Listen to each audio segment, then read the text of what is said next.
Buenas tardes, muchas gracias por la invitación.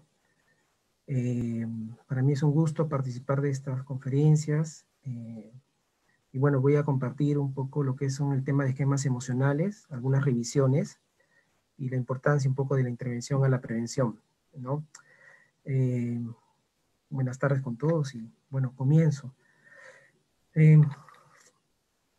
Uno se pregunta, ¿no? ¿Qué son esquemas emocionales? Y nosotros a veces sabemos en nuestra formación de terapia conductual cognitiva lo que está muy ligado a lo que es la palabra esquema, ¿no? Tiene que ver con las creencias nucleares, el aprendizaje, toda una serie de aspectos que están válidas con bastantes investigaciones en el trabajo de depresión y ansiedad. Y bueno, a partir de este congreso quería presentar estas diapositivas, ¿no? De cómo es que pandemia ha generado que se vayan moviendo una serie de cosas a nivel emocionales, ¿no? Estrés, discusiones, depresiones.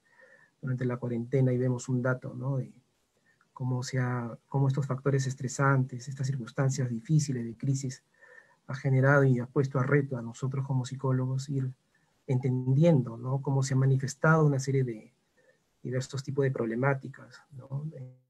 El aumento de los cuadros depresivos, el aumento de los cuadros de ansiedad, los conflictos intrafamiliares, nos hace un poco reflexionar de cómo estamos aportando en la investigación y en las estrategias de regulación de emociones, ¿no? Estamos en un contexto, creo que, de mucho trabajo, de muchos artículos, de mucha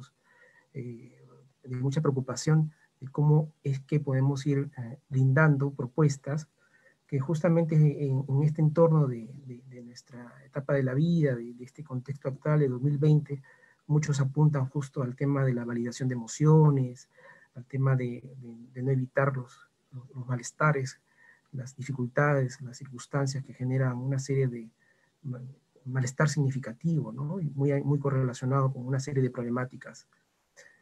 En ese sentido, sabemos que también nuestra población ha pasado por una serie de variables sociales, ¿no?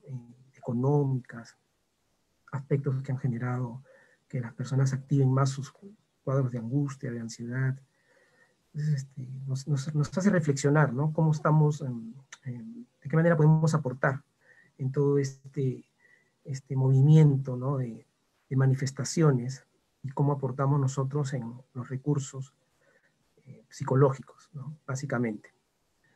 Entonces, yo quería proponerles un poco el tema de los esquemas emocionales, que es una propuesta de ley que tiene que ver con una serie de artículos que, si bien es cierto, a partir de 2002 es uno de los primeros trabajos, hoy en día hay bastantes trabajos interesantes, que lo resumo de esta manera, ¿no? Son como las creencias que uno va teniendo con respecto a sus emociones.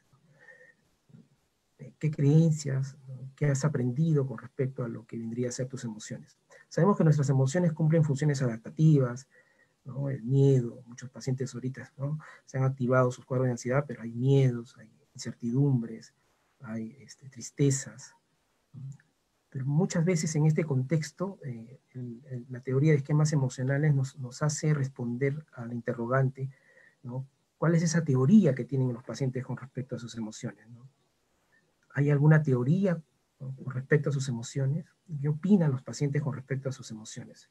Sabemos que estamos en un contexto cultural donde los mensajes son básicamente no sentir ningún malestar, tratar de evitar cualquier tipo de malestar o frustración. Los pacientes se sienten tristes de estar tristes, los pacientes incrementan su ansiedad por el mismo temor que puedan tener, el temor al mismo temor. Entonces, en ese sentido, la teoría de esquemas emocionales trata de buscar una respuesta de cómo es que estos patrones de aprendizajes, opiniones, creencias con respecto a tus emociones, eh, entran a tallar en todo tu manejo y regulación, en el afrontamiento de tus recursos psicológicos ante los problemas, ante las circunstancias difíciles.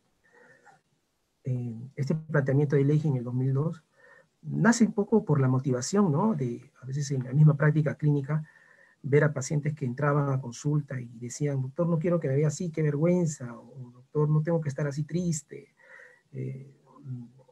¿Cómo hago para poder ya no tener este tipo de miedos? Porque estos miedos me están molestando, me están generando mucho malestar. Entonces yo trataba de buscar, ¿no?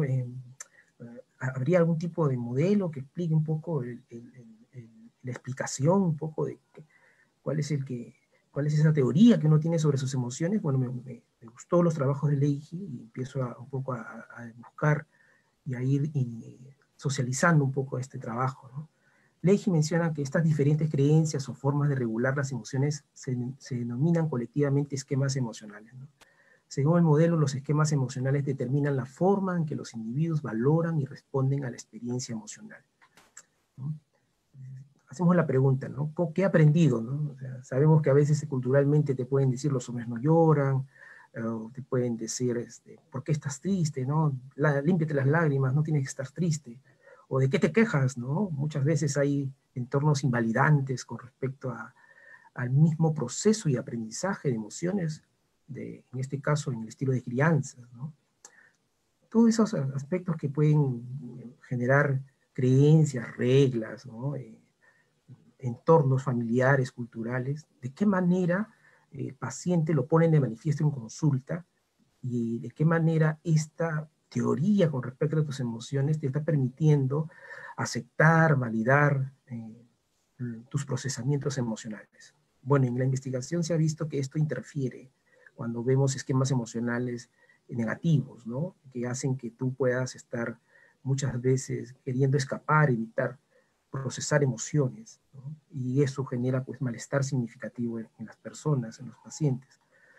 Pero en el título yo pongo preventivamente, ¿no? Porque justamente juegan un papel importante los mensajes, la regulación, el contexto, el entorno, el aprendizaje social cognitivo que uno pueda tener con respecto a esas necesidades, a esas manifestaciones emocionales que pueda tener el primer espacio de socialización del niño, ¿no? Este enfoque podría contribuir mucho también, y sé que hay otros muchos trabajos, por supuesto, pero con todo lo que es una educación emocional, ¿no? Una educación sociocognitiva, emocional, que permite un poco ser mucho más consciente de los mensajes que se le dan en la formación, en el aprendizaje, y de qué manera estos están generando que vemos que hay, de las generaciones, hay todo un sistema, pues, ¿no? De no validar, de no aceptar, ¿no? De un perfeccionismo emocional, un perfeccionismo físico, ¿no? Que hace que muchas personas entren en una serie de conductas que empiezan a llevarlas por un buen camino en función de las cosas que quieren, ¿no? Un trabajo de investigación de Leiji, los primeros, ¿no? Algo que se correlaciona mucho con estados depresivos, y a propósito de esquemas, es la culpa con respecto a lo que están sintiendo, ¿no? Hay mucha vergüenza, hay mucha culpa cuando se ven pacientes depresivos de experimentar su tristeza, ¿no? Probablemente todo esto nos lleve pues a asociar un poco con todo lo que es los enfoques de invalidación de emociones, el trabajo de Linehan, todo lo que implica el aprendizaje de reglas en el enfoque contextual, ¿no? Pero justamente a partir de estos trabajos se empieza a confirmar todo este sistema, ¿no? De creencia con respecto a sentirse mal, de procesar emociones, de aceptar emociones, ¿no? Un esquema también que se encontró es que muchos pacientes con depresión como que no comprenden, ¿no? No comprenden. Y esta no comprensión muchas veces es incluso una mala psicoeducación de lo que implica el reconocimiento de sus emociones. Por eso me mandé ese título de la prevención, ¿no? Es como cuando ves las historias es como una mala psicoeducación, no una mala, no, sino una inadecuada, ¿no? Psicoeducación con respecto a lo que vendrían a ser sus propios procesos, sus propias reacciones. Muchos pacientes dicen, ¿no? Más esto se agudiza pues con entornos invalidantes, violencia, y esto a propósito de pandemia, ¿no? Muchas familias estresadas, padres que activan más sus esquemas hipercríticos, sancionadores, condenatorios, ¿no? Generan que a muchos cuadros de ansiedad incluso se han aumentado en niños y adolescentes. No procesan, ¿no? No comprenden, ¿no? Juega un papel importante en la regulación de emociones de los padres, de los modelos, de la influencia, para justamente este aprendizaje y este aprendizaje socioemocional, cognitivo, ¿no? Muchos también en cuadros depresivos, esto me ayudó mucho cuando uno trabaja con intervención en crisis, ¿no? Muchos pacientes con depresión ven que lo que están pasando no pasan otros, ¿no? ¿No? Piensan que es una cuestión exclusiva, cuando sabemos que las emociones son universales, ¿no? Entonces, no encuentran consenso en lo que están sintiendo con otras personas. Y la rumia, ¿no? Siempre está la rumia. ¿No? Estos trabajos de Leahy a veces correlacionan con muchos trabajos de Wells que tienen que ver con la metacognición de la preocupación, ¿no? Entonces ahí, y nosotros sabemos que la rumia ahorita pues es un tema que hace que las personas no estén conectados con sus cosas, con sus metas, con las cosas que valoran. Entonces, en ese sentido, los esquemas emocionales interfieren, ¿no? Generan todo un adecuado afrontamiento a las circunstancias que pasa el paciente, ¿no? Eh, en, no solamente en depresión, también con ansiedad, ¿no? Se encontró casi lo mismo que en depresión, ¿no? La culpa con respecto a las emociones, la rumia, ¿no? La no comprensión de lo que te está sucediendo, de lo que estás sintiendo, y menor consenso con otras emociones. Pero también se encontró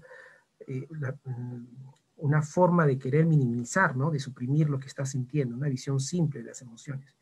Pongo aquí una foto de una personal de salud, porque me ha tocado la posibilidad de atender también a personal de salud, y muchos han estado con este tiempo del COVID muy expuestos, ¿no? A crisis de angustia, crisis de pánico, y a veces tienen una forma culposa, ¿no? De sentir una emoción a veces, ¿no? Si bien es cierto, hay dolor, ha habido sufrimiento, pero muchas veces no lo quieren aceptar, ¿no? Esas sensaciones, esas emociones, y utilizan estrategias a veces que en vez de ayudarlos a aceptar, a procesar, los aparta de cosas, ¿no? Que pueden ser gratificantes, como el propio trabajo. Muchas veces he visto muchos pacientes que utilizan los trabajos como una manera de escapar un poco, de procesar, y van teniendo conflictos de pareja, ¿no? Inadecuada desconexión con sus hijos, con su familia, etcétera, ¿no? Bueno, eso es como un ejemplo, pero eso también se aplica en muchos contextos, ¿no? Hay muchas personas que todo el contexto esta pandemia ha puesto a prueba su nivel de convivencia, pero también su nivel de aprender a conectar con lo que vendría a ser sus necesidades emocionales, ¿no? Y muchos no tienen esos recursos de poder ir entendiendo, ¿no? Hay todo un aprendizaje ahí cuando vemos en sus historias de no querer procesarla, de querer aceptarla, ¿no? Con muchas distracciones en su vida diaria, etcétera, ¿no? Entonces, cuando vienen a consulta, muchas veces tenemos que poder encuadrar al paciente, ¿no? En las cosas que son importantes, en las cosas que se está distrayendo, en esa psicoeducación emocional con respecto a lo que es el aprendizaje, o ideas, o opiniones con sus propias emociones. En ese sentido va a esquemas emocionales, ¿no? Hay mucha correlación con ansiedad, con depresión. Podemos ver que hay rumiación, culpa, vergüenza y menor comprensión. Más bien, lo que sí se ve es que en la medida que hay mayor validación, mayor aceptación, mayor comprensión, también hay menos indicadores de depresión y ansiedad, ¿no? Entonces, en la medida que el paciente vaya comprendiendo más sus emociones, aceptándolas, incluso entendiendo que estas emociones tienen un sentido en función de algo que valoran, algo que quieren, eh, a veces utilizamos metáforas, analogías, como para que entiendan que en la evitación se están apartando de incluso de cosas que puedan ser importantes justamente para su propio sentido de bienestar, ¿no? El propio bienestar emocional. No un bienestar perfecto, por supuesto, ¿no? Pero sí un bienestar en cuestiones que ellos quisieran, ¿no? Entonces, y el estrés asociado con todo lo que ha pasado en pandemia, lo único que hacen es más bien reforzar estrategias inadecuadas de afrontamiento. Entonces, este modelo nos permite un poco entender, ampliar también un poco lo que es el análisis del comportamiento de una manera un poco más social cognitiva, ¿no? Hay muchos trabajos realmente, pero lo que quiero darles a entender es que siempre está presente la evitación. Sabemos que siempre está presente la evitación como problema que agudiza toda una falta de aceptación, ¿no? ¿Dónde están los esquemas emocionales? En las interpretaciones que puedas tener con respecto a las emociones, ¿no? ¿Qué interpretaciones tienes con respecto a lo que sientes, ¿no? En ese aspecto puede haber culpa, falta de consenso, una visión simple de lo que estás sintiendo, no comprensión, no aceptación, o hasta excesiva racionalidad, ¿no? A veces muchos pacientes empiezan a querer, por ejemplo, no sentir, ¿no? No sentir algo, ¿no? Y tienen déficit de asertividad, por supuesto, pero muchas veces eso la parte de, por ejemplo, estar en mejor comunicación, ya sea con la pareja, generan toda una serie de conductas de escape, fuman, entran en conductas de comportamientos adictivos, ¿no?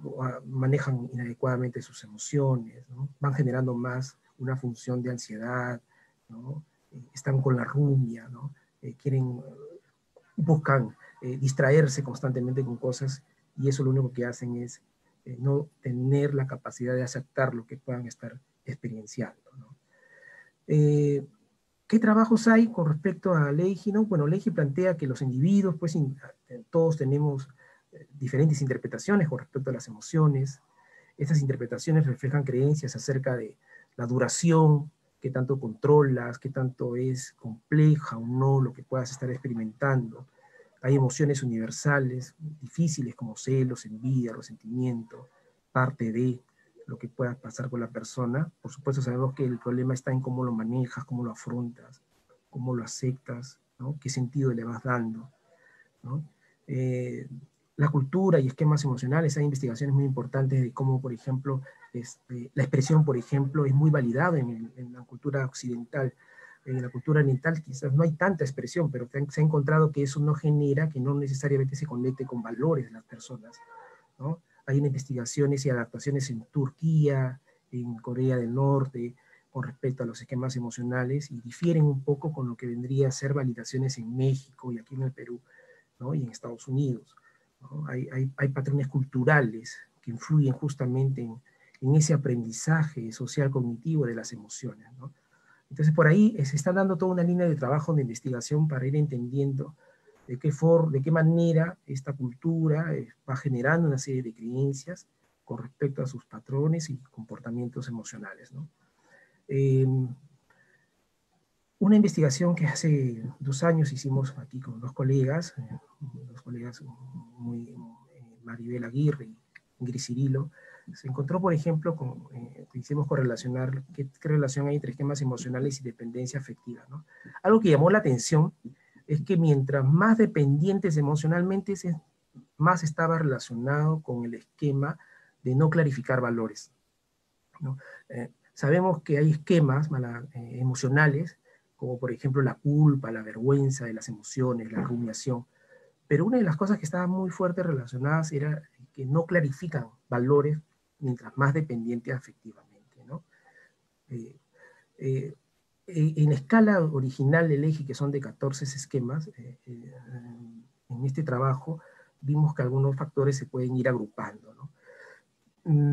Lo que siempre está es la rumia, lo que siempre está es la aceptación y validación, lo que siempre está es el consenso, lo que siempre está es la comprensión de emociones, ¿no? Entonces, esto nos lleva a pensar y a confirmar muchas veces que en la medida que se acepte, que se valide, que exista consenso, ¿no? Que se clarifiquen las emociones con sentidos de valor, pareciera que hay mayor bienestar, ¿no? Lo inverso está muy relacionado, ya sea con depresión, con ansiedad, como los trabajos de Leiji, pero también se encontró que con dependencia afectiva, con mayor índice de dependencia afectiva, las personas pueden no clarificar sus áreas valoradas, ¿no?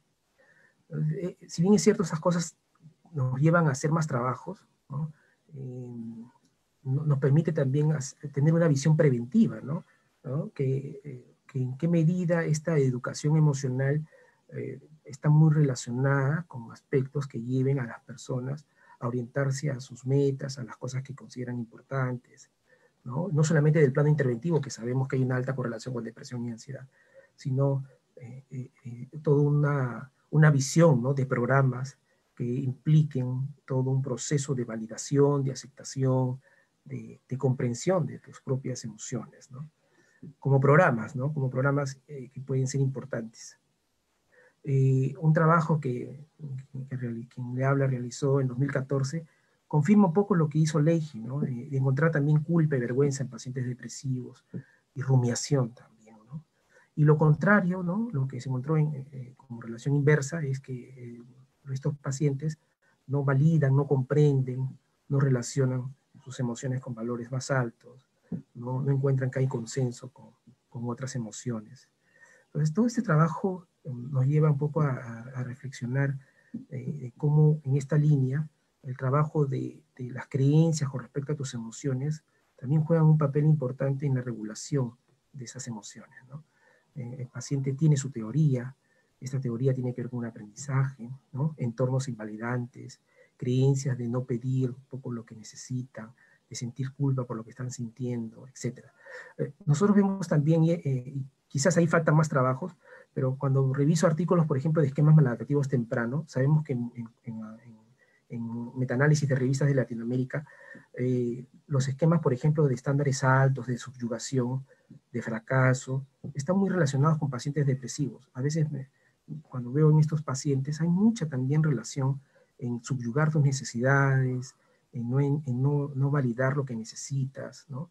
En ser muy condenatorio con lo que puedas estar sintiendo, como si fuera sancionado, estar triste. Esto a veces me lleva a preguntar, que cuando vemos a pacientes que a veces se demoran incluso en pedir ayuda, ¿no? Hay como una especie de sanción, ¿no? De sentirte vulnerable, ¿no? Entonces muchos a veces no toman conciencia justamente porque probablemente pues están ahí con toda una visión sancionadora de sentirse mal, ¿no? Porque quieren no aceptar, no aceptar que hay cosas que es válido que puedan sentir, ¿no? Y aquí tienen que ver con todos unos enfoques y artículos interesantes también de la cultura y las emociones, ¿no?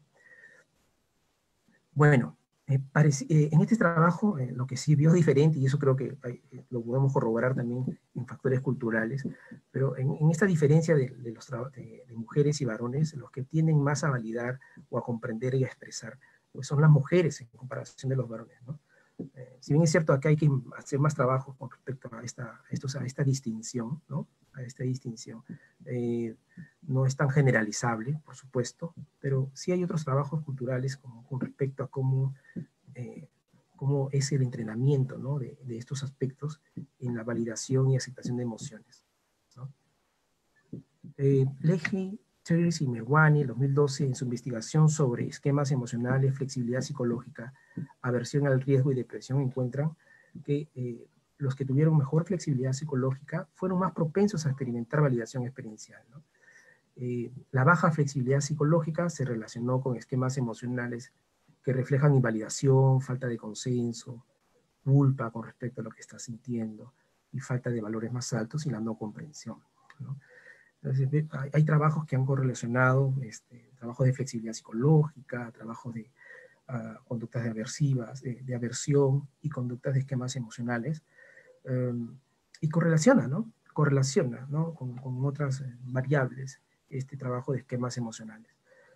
También se hizo trabajo con mindfulness, por ejemplo, ¿no? Y se encontró, por ejemplo, en una investigación de Laura Silverstein, Dennis Tiers, Robert Leahy en 2012, que la alta disposición al mindfulness está en relación con flexibilidad psicológica y esquemas emocionales menos rígidos, ¿no? Entonces, yo cuando veo esto, veo, no sé, escucho todo lo que es el trabajo de mindfulness, todo lo que es el trabajo de ACT, todo lo que es el trabajo de Leahy, es como que si hay en común algo es la disposición a poder ir aceptando, ¿no? Aceptando las experiencias, validando las emociones, darle un sentido más comprensivo a lo que las personas están pasando, ¿no? Y toda esa evidencia actual nos lleva a ir replanteando, ¿no? Incluso aspectos que se pueden estar dando de mensajes culturales con respecto al propio proceso de emociones, ¿no? ¿No? Creo que nos queda como yo cuando veo todas estas cosas, esos trabajos de investigación, todos esos artículos, ¿no? Es como que tenemos que ir trabajando más a nivel preventivo, ¿no? Ya que hay todo un enfoque, ¿no? De mensajes, de socialización con respecto a todo lo que es la parte emocional, ¿no? Sabemos que también todo esto ha generado, pues, en trabajos de evidencias, toda una serie de circunstancias que las personas no tienen los recursos para poder tolerar, aceptar, ¿no? Validar todos estos aspectos que a veces generan una serie de comportamientos que llevan a la persona a apartarse de cosas que lo lleven a una mejor convivencia, a un mejor, a sobrellevar mejor circunstancias difíciles, ¿no? Bueno, acá hay en la primera escala, ¿no? De Leiji, habían 14 esquemas. Los que están con amarillo, ¿no? Como validación, relación con valores, aceptación, comprensión, consenso, en la medida que puntúen de manera elevada, estén presentes, no está tan relacionado con depresión y ansiedad, ¿no? Más bien la culpa, la rumia, la simplicidad, ¿no? La racionalidad, muchas veces están más relacionados con la, la, la no aceptación, ¿no? La no validación de lo que pueda uno estar pasando o experimentando, ¿no? En esto también se aplican las estrategias de TCC, por supuesto, pero no es reestructurar, ¿no? No es cambiar un pensamiento por otro, sino es tener un entendimiento de esos aprendizajes, de esas cogniciones, una mayor reflexión con respecto a aquellas cosas que hacen que interfieran con tu día a día, ¿no? A veces se puede pensar que es la idea de suprimir estos pensamientos y sabemos que eso no es así, ¿no? Las investigaciones con respecto a teorías de la depresión y vulnerabilidad cognitiva no apuntan a eso, ¿no? Lo que apuntan es a mayor comprensión, entendimiento, ¿no? Observar el esquema, tratar de que no te aparten de cosas que puedan ser significativas en tu día a día, ¿no? Entonces, no es un cambio, ¿no? De un pensamiento, porque sabemos que estas creencias son parte de las memorias, parte de los procesos que una persona tiene, ¿no? Y aspectos atencionales que ha podido tener el paciente en su propio desarrollo histórico, ¿no? Y esto está por eso esto está muy correlacionado con los aportes metacognitivos con respecto a la rumia, a la preocupación, a la ansiedad y a la depresión, ¿no? Por ese sentido vamos, ¿no? Entonces la idea es que se evalúen estos esquemas, ¿no? Un clínico sabe que puede entender, correlacionar que muchas teorías con respecto a tus emociones están relacionadas con patrones de aprendizaje invalidantes, ¿no? Mucha crítica a lo que podría ser las expresiones, ¿no? Yo recuerdo muchos pacientes que a veces sus cuidadores les dicen, no, sus madres, sus padres, ¿no? ¿Por qué te sientes así, no? Tendrías que sentirte bien, ¿no? Mira cómo están otros, le dicen, ¿no? Personas que a veces están generando que muchos, a veces pacientes, yo veo en la historia, ¿no? ¿Para qué voy a decir, ¿no? Lo que siento, si ya tengo aquí metido acá la idea de que no puedo decir lo que yo quiero, ¿no? ¿No? Sé que mis padres son muy, no lo toman en cuenta, ¿no? Entonces vemos muchos jóvenes, adolescentes que a veces prefieren evitar estar solos, no expresar lo que sienten, ¿no? Entonces cuando vienen a consulta los padres entrenamos justamente, y ellos también tienen sus propios esquemas emocionales, ¿no? No expresión, ¿no? Minimizar lo que están sintiendo, pero también parten de un aprendizaje histórico, ¿no? De no estar, estar más enfocado en cosas que pueden ser resolver problemas, y no estar atentos a lo que podría ser, qué cosas están aprendiendo sus hijos con respecto a ese proceso de sus emociones, ¿no? Entonces, a veces se les dice lo que no hay que hacer, ¿no? Más no se les dice cómo hacer las cosas, ¿no?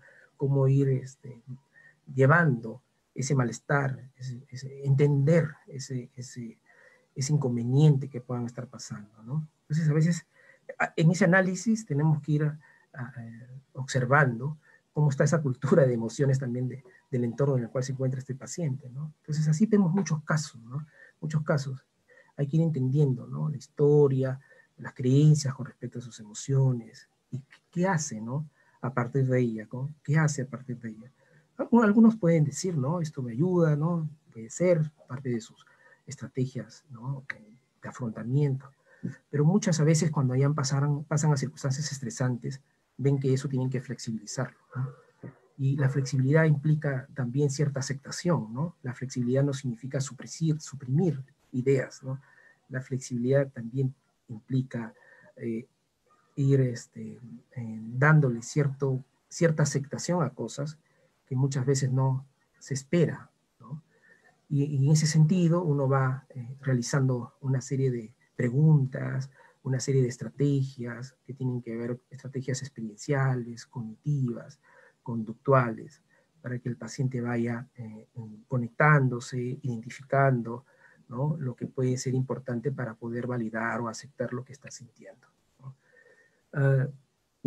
A veces, solo no podemos poner un caso, pues no, porque no estamos para todo esto, pero por ponerle, por ejemplo, unas cuantas líneas, ¿no? No quiero estar pensando en mis problemas y en lo mal que me siento, ¿no? Si expreso mi cólera será lo peor, ¿no? Qué vergüenza que me vea así triste, ¿no? Entonces, si bien es cierto, uno cuando hace la terapia conductual cognitiva sabemos que el afrontamiento de los problemas, eh, la, mm, las estrategias de habilidades efectivas de comunicación forman parte de estrategias que ya son validadas, importante, ¿no? Lo que queremos es, lo que se quiere es que también veamos ese análisis de esa teoría con respecto a tus emociones, ¿no? Hasta qué punto hay cosas ahí que puedan estar también generando en ese análisis del comportamiento aspectos que no contribuyen con un adecuado afrontamiento o validación, ¿no?, del paciente, ¿no? Entonces, cuando escuchamos estos mensajes, estos comentarios en el análisis, en el motivo de consulta, en la historia, ¿no? No hay consenso con respecto a lo que sienten, hay toda una no comprensión de lo que han podido sentir, y a veces vemos que en mediano y a largo plazo esto juega un papel contraproducente, ¿no? Hay muchas personas que juegan un papel contraproducente, ¿no?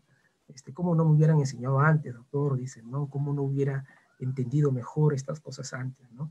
Por eso lo llamo esto de la prevención, ¿no? Porque más allá también de lo que ya vemos nosotros, pues, en la depresión y ansiedad, muchos casos clínicos, etcétera, es como esto, más que una cuestión psicopatológica, es también una variable que puede entender y explicar eh, cómo es que se van generando, ¿no?, patrones de comportamientos que no generen una cultura de la aceptación, de la validación en el proceso de las emociones de las personas en general, ¿no?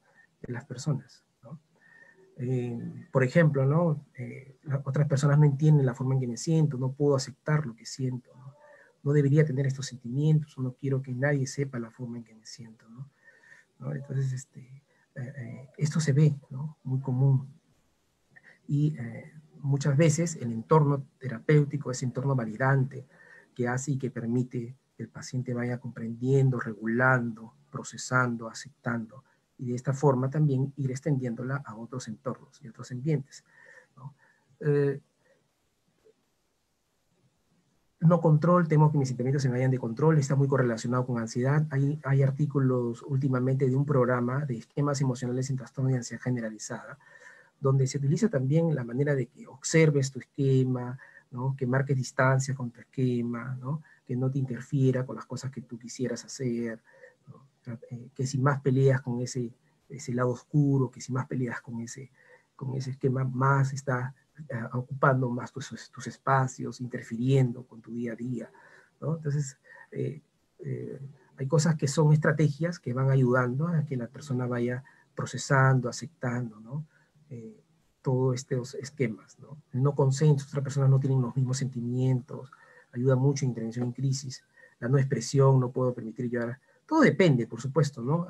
Depende cómo estos esquemas de una u otra manera están interfiriendo con tus aspectos adaptativos, ¿no? Hasta qué punto esto está generando consecuencias también que te están favoreciendo en tu convivencia, en tu día a día, ¿no? En tus afrontamientos psicopatológicos, en tus afrontamientos saludables, mejor dicho, ¿no? Sabemos que utilizamos muchos recursos, muchas herramientas, ¿no? Pero la idea es ir profundizando, ampliando más los trabajos. Hay trabajos de esquemas emocionales y personas víctimas de violencia en el norte, en la Universidad de Zipán, ¿no? Muy interesante también, ¿no? Hay trabajos con respecto a esquemas emocionales y todo lo que implica, todo lo que es la depresión y ansiedad también en otros países, que vamos a ir compartiendo, ¿no? Pero es básicamente eso, ¿no? Es qué mensajes, ¿no? ¿Cuál es la cultura que se está dando con respecto a esta socialización de emociones, ¿no?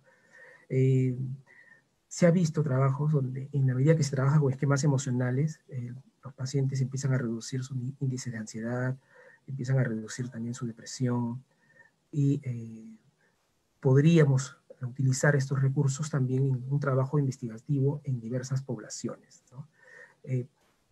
Ya se va a ir trabajando también con una muestra en personas con adicción y esperemos qué resultados nos va mostrando, ¿no? Ya va a salir prontamente la escala de inversión breve, vamos a socializarla, ¿no? Va a estar publicada en un artículo prontamente, para poder ir generando, ¿no? Una serie de programas que permiten, digamos, clarificar, ¿no? Clarificar esas creencias, esos aspectos que están interfiriendo con esta regulación de emociones, ¿no? ¿Qué se busca, no? Acá hay un artículo muy interesante, por ejemplo, hasta en Irán hay artículos, ¿no? En Corea, en Turquía, Estados Unidos. Hace poco estuve en el workshop de Leiji, muy interesante con respecto a los esquemas emocionales, ¿no? De cómo es que tiene mucho que ver con cultura, con aprendizajes, ¿no? Pero el objetivo básicamente está en función de validar las emociones del paciente. Hay una psicoeducación fuerte con respecto a todo lo que implican los procesos emocionales, ¿no? Esto de otra manera genera la normalización de las emociones, entender la función de las emociones, entenderlas, ¿no? La aceptación de esta. Esto también hace que uno vaya tolerándolo, que vaya utilizando estrategias justamente de conciencia plena, de conectarse con valores, de poder ir direccionando su día a día en función de cosas que puedan ser significantes, ¿no? Eh, Justo en el artículo que les mencionaba de dependencia emocional, a veces muchas personas, por la evitación y el escape justamente de esta no comprensión de sus emociones, a veces entran justamente en rumia, ¿no? Y van teniendo conductas que no son significativas, ¿no? Entonces, en la medida que van entendiendo, comprendiendo qué cosas ha influido en esa invalidación de sus emociones, ellos empiezan a clarificar cosas, se va reforzando también acciones que puedan ser importantes para poder justamente sentir una satisfacción, un mejor bienestar, ¿no? Entonces, los esquemas emocionales es una teoría con respecto a las emociones, amplía un poco quizás el análisis de todo lo que vendría a ser el comportamiento. No, faltan más trabajos que realizar, por supuesto, pero es un trabajo que en la práctica esperemos que vayamos haciendo mayores programas y mostrar resultados, ¿no? En el trabajo con pacientes con ansiedad y depresión. En eso estábamos apuntando, ¿no? En hacer una serie de programas que no solamente tengan que ver con la práctica clínica, ¿no? Sino también con la parte preventiva, ¿no? Entonces aquí estamos tratando de hacer todo lo que es las revisiones, los trabajos, ¿no? Ya se están dando trabajos incluso para los esquemas emocionales para reducción de la migraña, por ejemplo, ¿no? Con trabajos interesantes en las personas migrañosas, en la medida que vayan también aceptando, ¿no? El malestar, la tristeza, la ansiedad, se han generado mayores resultados en el efecto que puedan tener con respecto a su propio malestar significativo, ¿no? ¿No? Se han hecho trabajos, por ejemplo, con personas que en el celo y la envidia, ¿no? Y cómo es que empiecen a tener mejores estrategias para ir sobrellevando incluso la envidia y el celo, ¿no? Que puedan estar pasando estos pacientes, ¿no? Entonces, en ese sentido, se están haciendo trabajos que recién, digamos, tenemos que ir reforzando más trabajos de programas de intervención que sustenten este trabajo, pero hay sustento, ¿no? Lo han hecho ya en Estados Unidos, en Irán, hay trabajos en Turquía con respecto a esquemas emocionales muy interesantes que están relacionados justamente el, con la ansiedad, con la depresión, con los celos, con, la, con las cefaleas, ¿no? Eh, acá hay una cita, ¿no? En un trabajo de Leiji con pacientes también obsesivos compulsivos, ¿no? Donde se trabaja también como que hablara con ese esquema, ¿no? De no aceptación. Entonces, mientras más se pelea justamente, ¿no? Se utiliza también analogías, metáforas, ¿no? Mientras más peleas con ese lado que no quiere aceptar, con ese lado que te dice que no tienes que que tienes que sentirte culpable con respecto a lo que sientes, etc., se genera todo un procesamiento más saludable con respecto a sus afrontamientos, ¿no? Hay un trabajo interesante con respecto a cuadros obsesivos compulsivos, de cómo el paciente, en la medida que va comprendiendo, aceptando, validando, ¿no? Y no tener una visión culposa de sus emociones, sino hay cosas que va conectándose con sus valores, pues el paciente empieza a reducir la sintomatología obsesiva compulsiva, ¿no? ¿Qué hacemos, no? Preguntas, diálogos también, pero no un diálogo con el sentido de, como les dije, de suprimir creencias, ¿no? Sino de ir flexibilizando, dar, que vaya a las personas entendiendo, socializando, comprendiendo lo que vendría a ser lo que cumple, el rol que cumple sus emociones, ¿no? En sus metas, el rol que cumple sus emociones en entenderse, en comprender qué cosas ha ido incorporando, que a veces interfieren con algo que puede ser para él importante. Las emociones tienen sentido para usted, cuáles podrían ser algunas buenas razones por las que estés triste, ansioso, enojado, ¿no? Entonces, nos permite todos estos recursos flexibilizar, ¿no? El objetivo es flexibilizar aquellos esquemas emocionales que están interfiriendo en todo ese proceso de consensuar, aceptación, etcétera, ¿no? Eh, entonces, aquí estamos un artículo, ¿no? Emotion Scan, resistencia al cambio, en trastornos de ansiedad, ¿no? Una serie de recursos de intervención muy interesantes que nos permiten entender, ¿no? Todos estos puntos, ¿no?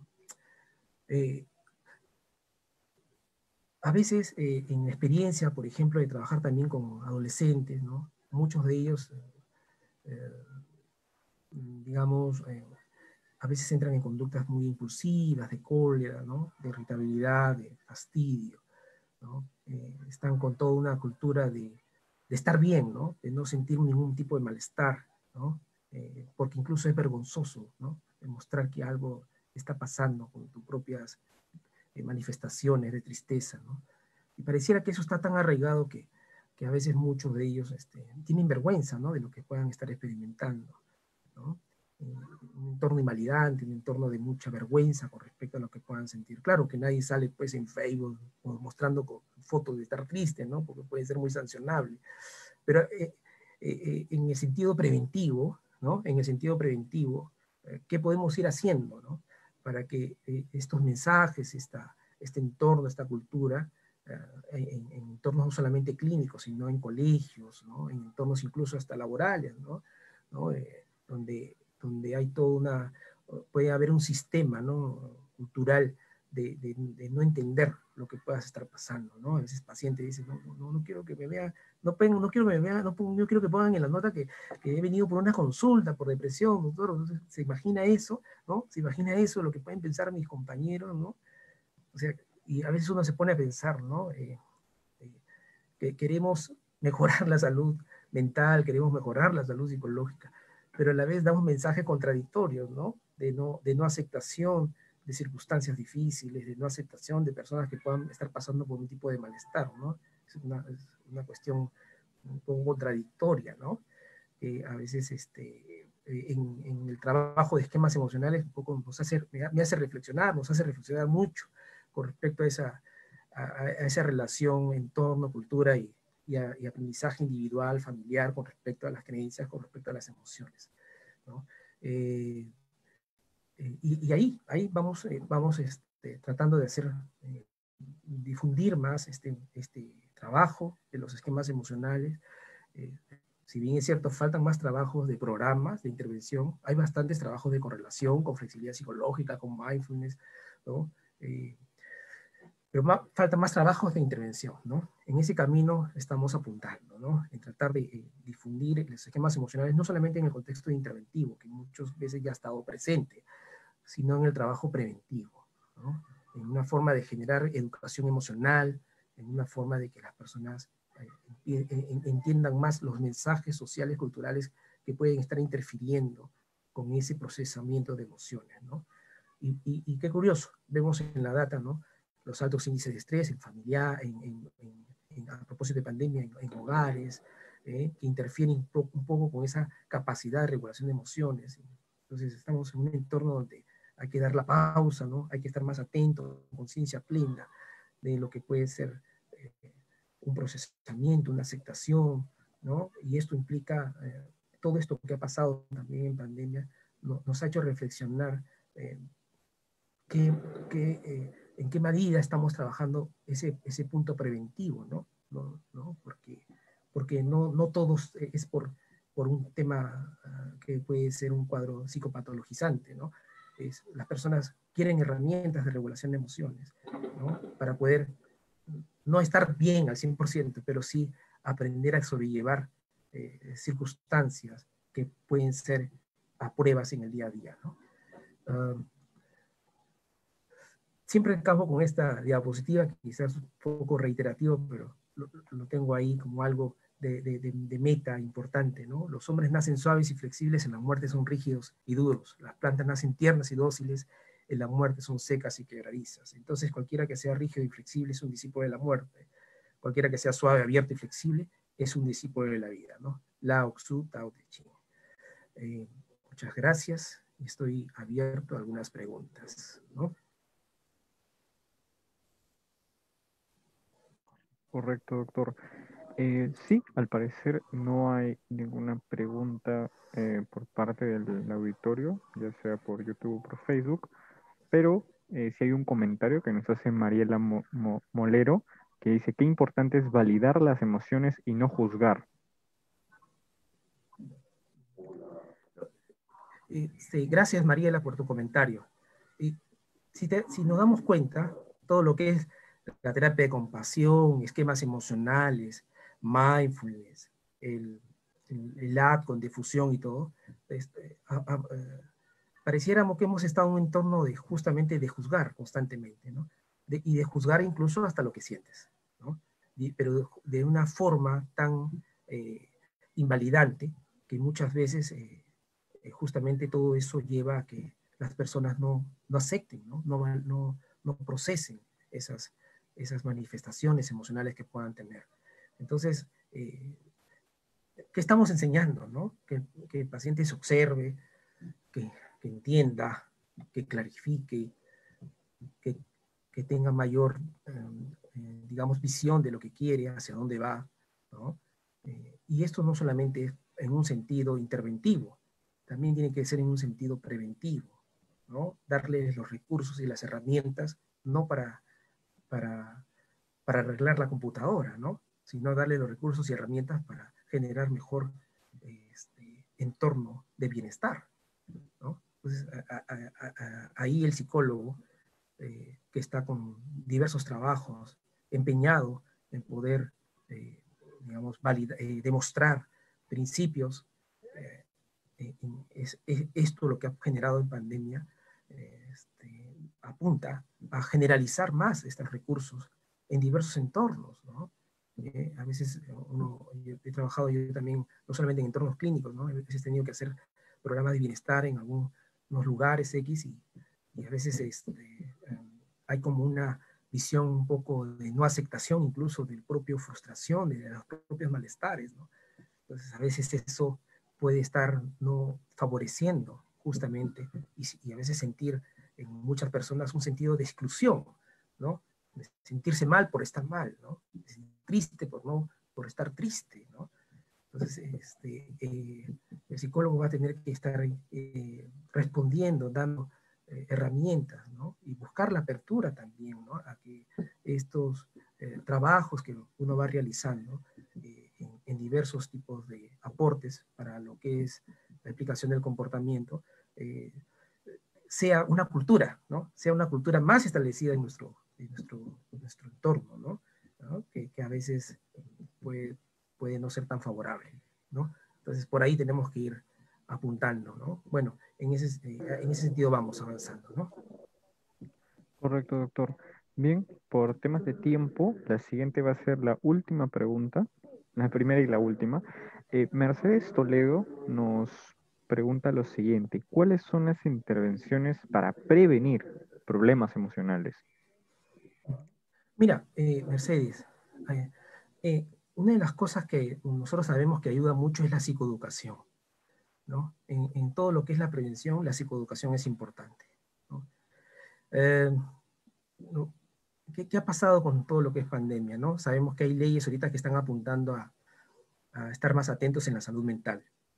Entonces, no, no significa solamente hacer psicoeducación, sino hacer programas consistentes, ¿no? Si a veces revisamos en algunos lugares qué se hace, a veces se están haciendo, digamos, charlas o algo que puede ser 2 o 3 veces al año, ¿no? Entonces, ¿cómo queremos cambiar una cultura si no hacemos una cultura o si no difundimos una cultura, ¿no? Es muy difícil.